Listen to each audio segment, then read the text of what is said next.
দেখেন, যুক্তি যখন স্ববিরোধী হয়, যেমন উনি বললেন ইউনূস সাহেব ভারতের বিরুদ্ধে চোখে চোখ রেখে কথা বলেছেন, হ্যান করেছেন, ত্যান করেছেন। তো ইউনূস সাহেব হ্যান ত্যান করে তারপরে তো ভারতের স্বার্থ রক্ষা করেছেন, এটাই তো উনি বললেন, তাই না? কারণ ট্রফি তো দিয়েছেন বিএনপিকে, ট্রফি তো উনি জামাতকে দেন নাই, এনসিপি কেও দেন নাই। জুলাই যোদ্ধারা যাকে তাকে নিয়োগ দিয়েছিল তাদেরকে তো তিনি সংবিধান ছুড়ে ফেলে তাদেরকে দিয়ে তো তিনি বিপ্লবী সরকার কায়েম করেন নাই। তারপরে ইউনূস সাহেবকে শুধু একলা নিয়োগ দিয়েছিল এই বিপ্লবী বিপ্লবী ব্যক্তিরা?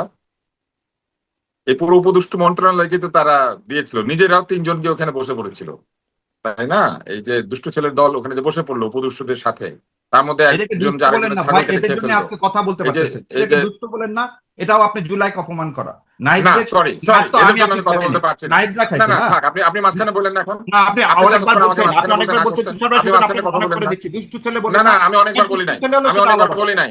আপনি যখন আমাকে আচ্ছা, থামতে বলছেন এমনিতেও আমি সময় থামছি। শেষ না করেন আপনারা ডাক্তার আব্দুল লতিফ সাহেব। দুষ্টু আপনি যখন বলছেন আমি আর থামছি।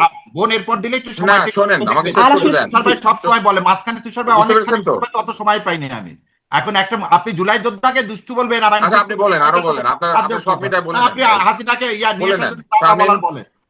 ইউনূস সরকারকে তো এই বেমানি ধুর মিয়া, বলবেন, কারণ আপনারা এগুলা ওই কইলে যে হইলো? বললেন একটা লোক আছে, তার আবার 5 লক্ষ আসেন আছে আসেন, আওয়ামী ইউনূসকে লীগের। কিছু বললেই, ইউনূসকে কিছু বললেই তেলে বেগুনে এরা জ্বলে উঠে, আমরা কোনো বুঝতেই দিন তো জ্বলে উঠি পারছেন। না। এবার খলিলকে এবার বলেন আসেন, না কেন? এখানে আরে আসেন। ভাই, খলিল আপনার কোন আত্মীয় হয়? শারমিন, খলিল সাহেবকে আমাকে বলেন না কথা কেন? বলতে দিবেন? আমরা আসলে শেষ করার দিকে আমি একটু আপনি ডাক্তার আব্দুল খলিল লতিফ আর থেকে ইয়া শেষ সব বক্তব্যটা আইন শুনবো, উপদেষ্টা একটু সবকে শেষ বলেন। বক্তব্য তুষার ভাই আমরা কিন্তু একটু আমার শেষ কথা বক্তব্য শেষ শুনতে করতে চাই। দেন জি, নাই। যে শেষ করবেন। উনি আমাকে কথা শেষ করতে দিবেন না, কারণ উনি পারবেন না, এই জন্য শেষ করতে দিবেন না। ভাই সেটা তো বললাম, খলিল আর আইন উপদেষ্টা সম্পর্কে একটু বলেন না। ওরা তো আপনার ভাই বা সম্বন্ধে হয় না। ওদের সম্পর্কে একটু বলেন। আমি ডক্টর আসি না, বলতেছি তো, অনেক আমি তো শুনলাম, প্রধানটাকে এই নিয়ে দুজন সম্পর্কে বলতেছি। একটু বলেন না আমি কেন? তো পালের গোদাটাকে নিয়ে বলছি, পালের যে না না, গোদাটা, পালের গোদাটা গোদাটা না, নিয়ে আপনি বলছি, যে আপনি গোদা শুনেন। যে বিস্ফোরা খলিল আর এই ইয়া আপনার, আপনি আমার ভাই সম্বোধন করছেন কিন্তু আইন ওই উপদেষ্টা, বুঝলেন তার তো, মানে আপনারা বুঝলেন তো, মাস্তাতো ভাই। সমস্যা তো, আপনি আর আইন উপদেষ্টা সমস্যা তো শুধু মাস্তাতো ভাই। খলিলে। রসুনের এক ওই জায়গা দেখেন, না, ওই দেখেন, ওই দেখেন, টেলিস্টেনের বলেই মতো। যাচ্ছে কিন্তু। রসুনের এক জায়গা। থামতে দেন।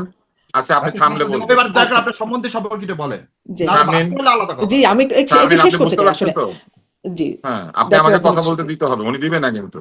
হুম। আপনি ওনাকে মিউট করেন, তারপরে আমাকে কথা বলতে দেন, নাহলে হবে না। মিউট না হয়ে গেলাম। বলেন, না ব্যাস এবার সরকারি। যান, আপনার ফ্রি। হ্যাঁ হ্যাঁ আপনাকে দিয়ে দিলাম ফ্লোর, যান তুষার ভাই। হ্যাঁ হ্যাঁ, আর কিছু আসেন। বলবো না, একদম ফ্রি দিয়ে যে দিলাম, যান। জায়গাতে ছিলাম সেটা হচ্ছে, ওয়ার্কআউট। এই ইউনুস তো অনেক ভালো, তাই না? কিন্তু এই ইউনুস কিন্তু আবার দলীয়করণ করেছে, এটা উনিই বলেছেন। ইউনুস অনেক ভালো, কিন্তু ইউনুস বিএনপি কে ক্ষমতা দিয়ে দিয়েছে। ইউনুস অনেক ভালো, কিন্তু ইউনুস সাহেবই কিন্তু আসলে এই চুক্তিটা সাইন করেছে। ইউনুস অনেক ভালো বলে কি বলেছেন, এই চুক্তি না করলে নাকি আমেরিকার সঙ্গে আমাদের চুক্তিতে সাইন কি কথা বলে, সচিব ছাড়া ট্যাক্স এই তো 39%। আন্ডারে আমাদের সচিব ট্যাক্স ছাড়া এখনই, মন্ত্রী বা আমাদের উপদেষ্টা এই সাইন যে করতে এই পারে দেখেন, না। থামবে না। শুনি এটা তো শুনি তুষার একটু ভাই জানে। ডাক্তার এই যে এটা দেখেন, ডাক্তার আব্দুল থামবে লতিফ না। সাহেব একটু সবাই শুনি। একটু বলে দিই, উনি কোন কিন্তু থামবে উপদেষ্টা না, বা উনি বলে মন্ত্রী, যাবে। না না একটু শোনেন না কেন? এইটা হচ্ছে উপদেষ্টা স্বভাব। বা মন্ত্রী এটা সাইন হচ্ছে করতে যখন পারে কেউ না, পারে না সেক্রেটারিকে তখন সাইন মাঝখানে করতে কথা হয়। বলতে থাকে আপনি এবং এটা এগুলা ভুল করতে থাকে। ইয়া দিলেন। আপনার মতো লোক তো এটা জানার কথা যে সেক্রেটারিরাই জি চুক্তিতে সাইন করে, কোন উপদেষ্টা বা মন্ত্রী সাইন করেন। আহ, এটা জি তো জি আপনার ভাইয়া, জানার জি কথা নয় ভাই। জি, আপনি আচ্ছা এটা আমি নিয়ে জানি না আসলে। হ্যাঁ আপনি জানেন, আপনি সব জানেন। আমি সব আপনি জানি না থামেন, ভাই, আপনি তো এটা আপনি জানেন। আপনি একটু থামেন না। শেষ করতে হবে, হ্যাঁ জি। আপনি ব্যাস থামেন না। আমরা আসলে আপনি শেষ করে জানেন। ফেলবো এখন আজকে। জি ডাক্তার আব্দুল লতিফ স্যার, আমাদের একদম সময় শেষ হয়, বাড়তি সময় কথা বলছি। উনি আবার ডাক্তার আব্দুল বলবে, লতিফ স্যার। উনি আবার কথা বলবে, কারণ উনি আসলে পারছে না, এই জন্য না না উনি না, কথা আপনি বলবে। সেক্রেটারি উনি সই কারোর কথা করবে এটা বলতে কথা দিবেন না। মানেন। বাক স্বাধীনতা, এই যে দেখেন বলতেছে, এই দেখেন বলতেছে। এবার বলেন ডাক্তার আব্দুল লতিফ স্যার। না এখন আবার বলবে, আমি কথা শুরু করার সাথে সাথে বলবো। এটি মজা, এটি খেলা, বলেন বুঝতে তুষার ভাই, পারছেন? বলেন বলেন বলেন এবার এই বলেন। যে আসেন। বলবেন না বলছেন। হ্যাঁ এইবার আসেন। হ্যাঁ এইবার আসেন।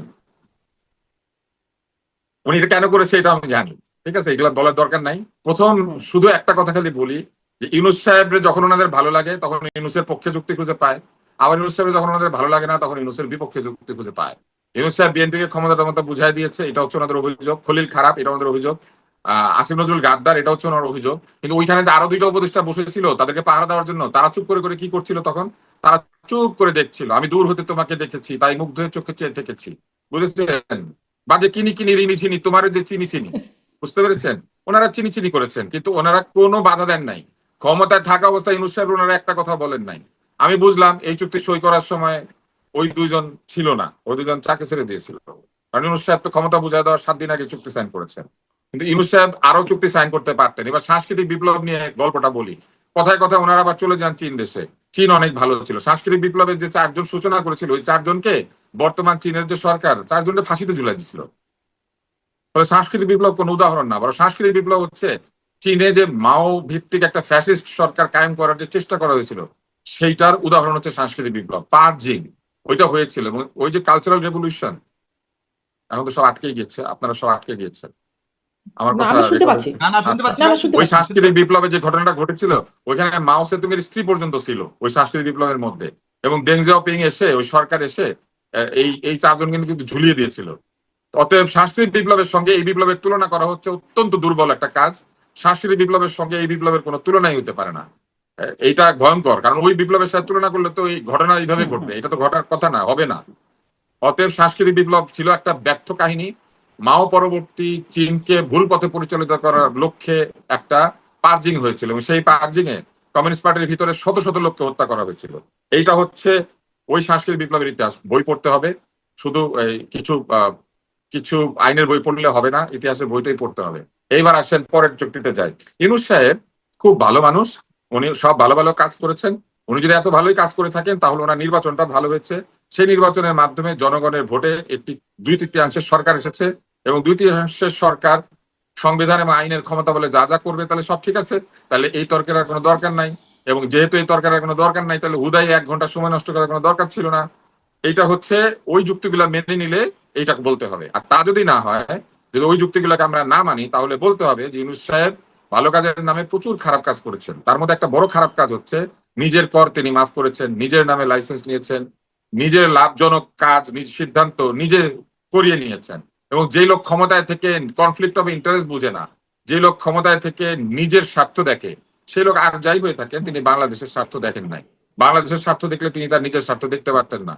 যদি জনগণকে তিনি বলেছেন কর আদায় করতে হবে, তাই এনবিআর কে 2 ভাগে ভাগ করতে হবে, অথচ তিনি নিজে এনবিআর এর মাধ্যমে নিজের কর মাফ করিয়ে নিয়েছেন। উনি জনগণকে বলেছেন জনগণের সম্পদ কোনোভাবে নয়ছয় করা যাবে না, কিন্তু উনি গোল্ডেন ফ্রিকোয়েন্সি গ্রামীণ ফোনের নামে বরাদ্দ দিয়েছেন। ফলে ইউনূসকে নিয়ে বলতে গেলে ওই যে জি, সপ্তাহের সেই পর পুরো সপ্তাহ বলার চলে সময় যাবে। আর আমার নাই, আমি এক্ষুনি শেষ করবো, কিন্তু বিপ্লব এত তাড়াতাড়ি শেষ হয় না, বিপ্লব কিন্তু এখনো চলমান বলছেন ব্যারিস্টার সারকবি। এটা নিয়ে একটা 2 লাইনে শুনে আমি বিপ্লব শেষ করবো আজকে। বিপ্লব চলমান কিনা আমি আপনাকে বলি, বিপ্লব ডেফিনেটলি সময় বেশি চলমান। দিলেন আমাকে কিছু আর লোক বলতে বিপ্লবের দিন না, ঝান্ডা আমাকে ওই বহন করে, সাংস্কৃতিক বিপ্লবের যেমন কথা। কমিউনিস্ট, না কিছু লোক বিপ্লবের ঝান্ডা, আপনি গুনে দেখবেন কে বেশি কথা বলেছে। বিপ্লবের ঝান্ডা কিছু লোক কায়েম করে, বিপ্লবের ঝান্ডা নিয়ে সামনের দিকে যায়, যেমন জাসদ মশাল হাতে সামনের দিকে যাচ্ছে। তো আমি কয়েকদিন আগে একটা অ্যাওয়ার্ড গিভিং সেরেমনিতে গিয়েছিলাম, গিয়ে দেখলাম যে যতগুলি মশাল ওখানে জ্বলছে আর কি, সবগুলির মাথায় বিদ্যুতের বাতি লাগানো, এলইডি ল্যাম্প। তো বিপ্লব সামনের দিকে যাবে, কিন্তু জাসদের মশালে আগুন জ্বলে না। আপনি নিশ্চয়ই লক্ষ্য করেছেন মশালের উপরে এলইডি ল্যাম্প জ্বলে। বিপ্লব সামনের দিকে নিয়ে যেতে গেলে বিপ্লবীদের যে চারিত্রিক দৃঢ়তা সেটাকে বজায় রাখতে হয়। কিন্তু আমরা লক্ষ্য করে দেখেছি যে বিপ্লবীদের একটা বিরাট অংশ চারিত্রিক দৃঢ়তা হারিয়ে ফেলে নিজেরা নিজেদের সাথে লড়াইতে ব্যস্ত হয়েছেন, নিজেরা নিজেদের ক্ষতিকর কার্যে ব্যস্ত হয়েছেন, জি, এবং মূল যে বিষয় জনগণের অধিকার অর্জন করা সেটা বাদ দিয়ে আজকের যে আলোচনা শুরু হয়েছিল সেই আলোচনার প্রশ্নটা ফেরত যান। জনগণের স্বার্থ বাদ দিয়ে তারা নিজেদের গাড়ি কেনার জন্য জনগণের টাকা ব্যবহারের চেষ্টা করছেন। অতএব বিপ্লবের ভবিষ্যৎ কি সেটা ভবিষ্যতে উত্তর দিবে। অনেক তবে ওই ধন্যবাদ ডাক্তার কবিতাটার আব্দুল কথা স্যার, যেহেতু শাহরিয়ার মনে করিয়ে দিয়েছিল, অনেক সেই ধন্যবাদ। কবিতাটার কথা আমি আরেকবার বলি, ব্যারিস্টার সারকবি আমাকে হ্যাঁ অভিযুক্ত করলেন বলে জাস্ট হ্যাঁ 30 ওই সেকেন্ড, ওই 30 সেকেন্ড। পেট্রিয়ট কবিতাটার কথা আরেকবার মনে করতে হবে। আমি শুধু ভাই বললে বলেছি, শোনেন, জাসদের 30,000 কর্মী আত্মত্যাগ করছে বলে বাংলাদেশ ইন্ডিয়া হয়নি। শেখ সাহেব বাংলাদেশকে ভারতের হাতে তুলে দিতে পারেনি। সো ওই মশাল টিম